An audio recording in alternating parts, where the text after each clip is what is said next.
મોબાઈલની battery discharge થવા લાગે એટલે તરત જ આપણે ચાર્જર શોધવા લાગીએ છીએ.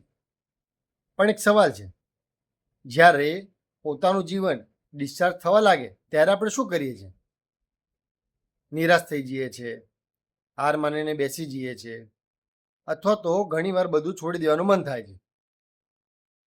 નમસ્તે, હું સમીર જાદવ, મણિનગર, અમદાવાદથી વિડીયો બનાવવાનો આજે 42મો દિવસ. ઘણીવાર વ્યક્તિના જીવનમાં એક એવો સમયગાળો આવે છે જ્યારે બધું એને છોડી દેવાનું મન થાય છે, હતાશ થઈ જાય છે, નિરાશ થઈ જાય છે. જ્યારે મોબાઈલની બેટરી ડિસ્ચાર્જ થઈ જાય છે એ વખતે આપણે મોબાઈલને ફેંકી નથી દેતા, પરંતુ ચાર્જર શોધીને એને પાછું ચાર્જ કરવા માટે મૂકી દઈએ છીએ. એવી જ રીતે જ્યારે વ્યક્તિનું જીવન પણ ડિસ્ચાર્જ થવા લાગે તો એ સમયગાળા દરમિયાન થોડોક આરામ કરી લેવો જોઈએ, પરિવાર સાથે થોડો સમય વ્યતીત કરી દેવો જોઈએ, પ્રાર્થના માટે સમય કાઢવો જોઈએ, અથવા તો પોતાના મનની વાત એ પોતાના અંગત મિત્ર સાથે શેર કરી દેવી જોઈએ.